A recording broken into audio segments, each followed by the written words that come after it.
हर हर गंगे। आइए जानते हैं कि क्या हुआ जब प्रयागराज महाकुंभ के दौरान एक साधु बाबा जी को गंगा स्नान करने से रोका गया। उसके बाद उस प्रयागराज के गंगा घाट पर जो चमत्कार हुआ उसे देखकर आपके पैरों तले जमीन खिसक जाएगी। वर्ष 2025 के जनवरी महीना में शुरू होने वाला सदी का सबसे बड़ा महाकुंभ लगने वाला है। जैसा कि आपको भी पता होगा कि यह महाकुंभ हर 12 वर्ष में लगता है, यानी कि इस प्रयागराज महाकुंभ का बहुत अधिक से अधिक महत्व होने वाला है। गंगा नदी में स्नान करने का बहुत महत्वपूर्ण फलदायक होता है। इसी वजह से देश और दुनिया से कई लोग प्रयागराज के इस महाकुंभ में स्नान करने के लिए पहुंचने वाले हैं।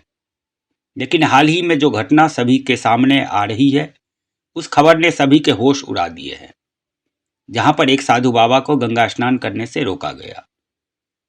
कोई भी कुंभ साधुओं के बगैर अधूरा है, क्योंकि यह साधु संतों के आगमन से ही संपूर्ण माना जाता है। देश भर से साधु महाकुंभ शुरू होने से कई दिन पहले से प्रयागराज पहुंच जाते हैं।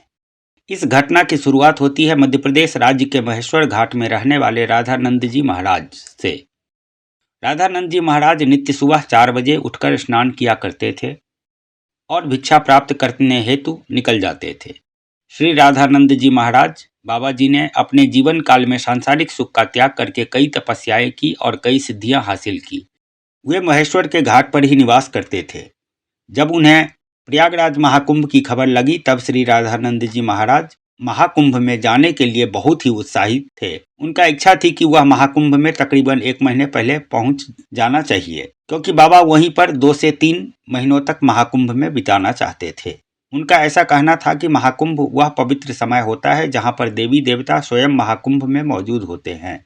वहां पर स्नान करना, तप करना, भगवान का ध्यान करना बहुत ही फलदायी होता है। अगले दिन जब श्री राधानंद जी महाराज बाबा प्रयागराज पहुंचे, उस समय प्रातःकाल के लगभग 3:30 बज रहे थे। प्रातःकाल 4 बजे श्री राधानंद जी महाराज बाबा जी का स्नान करने का नित्य नियम था। उन्होंने सोचा क्यों न पवित्र गंगा नदी में स्नान किया जाए, और वे प्रयागराज के गंगा घाट पर पहुंच गए। उस स्थान पर गंगा नदी की साफ सफाई का कार्य चल रहा था। श्री राधानंद जी महाराज बाबा जी को यह देखकर बहुत ही खुशी हुई। जब उन्होंने अपने कपड़े उतारकर गंगा नदी में स्नान करने हेतु आगे बढ़े, तब वहां पर खड़े कुछ नगर निगम के अधिकारी ने उन्हें रोक दिया। उनका कहना था कि आप अभी स्नान नहीं कर सकते, क्योंकि अभी साफ सफाई का कार्य चल रहा है। प्रयागराज में रोजाना रात्रि के समय गंगा नदी का साफ सफाई का कार्य किया जाता है, ताकि दिन और शाम के समय किसी भी भक्तजन को इस कारण कोई मुश्किल नहीं हो। श्री राधानंद जी महाराज जी काफी धैर्यवान थे। उन्होंने सफाई कर्मचारी को समझाया कि बात बहुत अच्छी है कि आप लोग साफ सफाई कर रहे हो, लेकिन प्रतिदिन का मेरा नियम है कि मैं सुबह के 4 बजे स्नान करता हूँ, और ये मेरा तीव्र इच्छा है कि मैं यदि आज प्रयागराज पहुंचा हूँ तो मैं गंगा नदी में ही स्नान करूंगा। ना तो मेरे अकेले के गंगा स्नान करने से तुम्हारी कोई व्यवस्था बिगड़ेगी और ना ही मुझे कोई समस्या होगी। लेकिन वह अधिकारी अचानक से गुस्सा हो गया और उस साधु महाराज से कहने लगा कि आपको इसी समय में क्यों नहाना है? अभी पूरा दिन बचा हुआ है। क्या तुम्हें इस समय में कोई इंसान नहाता हुआ दिख रहा है? सफाई कर्मचारी ने साधु महाराज से पूछा कि क्या आप में इतनी शक्ति है कि इतनी ठंडी में 4 बजे सुबह में गंगा स्नान आप कर लेंगे? व्यर्थ की बातें बनाना छोड़ दो और यहाँ से चले जाओ, सफाई कर्मचारी ने बाबा से कहा। अभी तक तो राधानंद जी महाराज बहुत ही विनम्र थे, काफी धैर्यवान थे, लेकिन उस अधिकारी के अपशब्द को सुनकर अचानक साधु महाराज जी को बहुत ही बुरा लगा। साधु बाबा जी का मानना था कि गंगा नदी पर किसी का अधिकार नहीं है। यह तो साक्षात भगवान महादेव के जटाओं से निकलती है, जिसके अंदर सभी को अपने अपने पाप को धोने का अधिकार है, और उसके लिए कोई निश्चित समय नहीं हो सकता। लेकिन उस समय श्री राधानंद जी महाराज ने उस अधिकारी को कुछ भी नहीं कहा, सामने घाट पर ध्यान अवस्था में बैठ गए। सबको लग रहा था कि साधु महाराज मान गए हैं और पीछे हट गए हैं।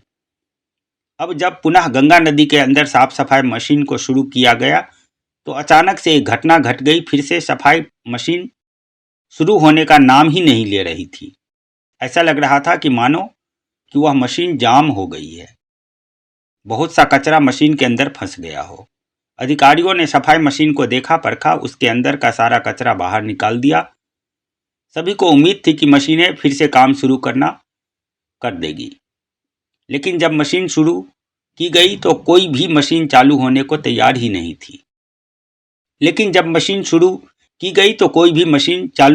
तैयार ही नहीं थी।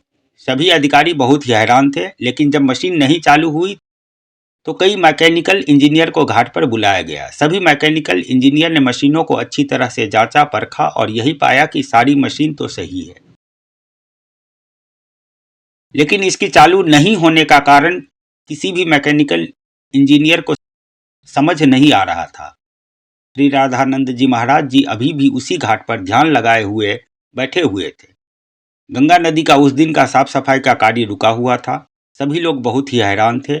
उस समय मैकेनिकल इंजीनियर जो वहां पर सफाई का मशीन सही करने आया था, उसने जब श्री राधानंद जी महाराज जी को देखा तब उसकी आंखें खुली की खुली ही रह गई। वह मैकेनिकल इंजीनियर श्री राधानंद जी महाराज जी के चरणों में गिर गया और बाबा उसे आशीर्वाद देने लगे। फिर वह सभी अधिकारियों को बताने लगा कि यह बाबा महेश्वर के सिद्ध महाराज जी हैं। बचपन के समय जब मुझे सांप डस लिया था तब इन्होंने ही अपनी चमत्कार से मेरी जान बचाई थी। तब उस अधिकारी को अपनी गलती का एहसास हुआ। वह समझ चुका था कि अगर बाबा अपने दैनिक नियम के अनुसार सुबह के 4 बजे स्नान करना चाहते थे तो मुझे इन्हें रोकने का अधिकार नहीं था। मैंने जो इन्हें भला बुरा कहा और गंगा नदी में स्नान करने से रोक दिया, उसी का परिणाम मशीनों के खराबी के रूप में हम भुगत रहे हैं। अब यही बाबा हमारे समस्या का समाधान कर सकते हैं। हमें इनसे माफी मांगनी पड़ेगी। सभी अधिकारी मिलकर बाबा श्री राधानंद जी महाराज के पास गए, उनके चरण के समीप बैठ गए और हाथ जोड़कर माफी मांगने लगे और कहा कि हमें इस बात का अंदाजा नहीं था कि आप एक दिव्य संत हैं। हमसे बहुत ही बड़ी भूल हो गई है। हमें आपको स्नान करने से नहीं रोकना चाहिए था। श्री राधानंद जी महाराज अभी भी बहुत ही विनम्र थे। उन्होंने अधिकारियों से कहा कि कोई जरूरी नहीं है कि कोई संत चमत्कारी हो तभी ही उसे गंगा नदी में स्नान करने की अनुमति दी जाए। गंगा नदी पर साधु संतों का सबसे पहला अधिकार है। सभी अधिकारी ने हाथ जोड़कर कहा कि आप गंगा नदी में स्नान कर सकते हैं। हम सभी आपसे माफी चाहते हैं। श्री राधानंद जी महाराज जी समझ चुके थे कि सभी अधिकारियों को उनकी गलती का एहसास हो गया है, उनका अभिमान दूर हो गया है। उन्होंने विनम्रता पूर्वक कहा कि तुम क्यों चिंता करते हो, अभी समय कहाँ बीता है, जरा अपनी घड़ी में समय तो देखो, आखिर अभी समय कितना हो रहा है। जब सभी अधिकारियों ने अपने घड़ी में देखा तो उनके रोंगटे खड़े हो गए, क्योंकि उस समय सुबह के 4 बज रहे थे। किसी भी अधिकारी को समझ नहीं आ रहा था कि आखिरकार इतना बड़ा चमत्कार हुआ तो हुआ कैसे। आखिर बाबा श्री राधानंद जी महाराज जी ने अपने चमत्कार से कैसे समय को पलट दिया। इतने बड़े चमत्कार को देखकर सभी अधिकारी बाबा के चरणों में गिर गए और बाबा की जयकारे लगाने लगे। इस चमत्कारी घटना के बाद सब लोग उन्हें मान गए और लोगों ने बाबा के दास बन गए। इसके बाद भी सुबह के 4 बजे बाबा नित्य कर्म के बाद गंगा नदी में स्नान करने पहुंचे। उधर मशीनें फिर से काम शुरू कर दिया। सारी मशीन एक साथ चालू हो गई थी, जिससे यह पक्का प्रमाणित हो गया कि यह मशीनें श्री राधानंद जी महाराज जी के इशारे का इंतजार कर रही थी। जैसे ही बाबा ने उन अधिकारियों का अभिमान चूर किया और गंगा नदी में स्नान किया और ऐसे ही फिर से मशीनें चल पड़ी। यह बहुत ही बड़ा चमत्कार था जो हाल ही में प्रयागराज के महाकुंभ में हुआ था। वास्तव में मित्रों, यह भूमि साधु संतों की भूमि है। यहाँ पर ना तो साधु संतों का अपमान किया जा सकता है, ना ही छोटा समझा जाता है। इस देश का संत इस भारत देश के लिए कुछ न कुछ जरूर करता है और भक्तों को अध्यात्म के मार्ग से हमेशा जोड़ता रहता है। हम सभी को उनका भूल से भी अपमान नहीं करना चाहिए और ना ही उन्हें छोटा समझने की गलती करना चाहिए। इस पूरे घटना को लेकर आपके क्या विचार हैं? हमारे YouTube चैनल माटी मिथिला के वीडियो के कमेंट बॉक्स में जरूर बताइएगा। अगर आपको यह हमारा वीडियो आपको पसंद आई तो लाइक जरूर कीजिएगा और अपने परिवार एवं दोस्तों के साथ जरूर शेयर कीजिएगा। इसके साथ हमारे YouTube चैनल माटी मिथिला के को जरूर सब्सक्राइब करके बेल आइकन को दबा दीजिएगा। हर हर गंगे, हर हर महादेव, हर हर महादेव, हर हर महादेव।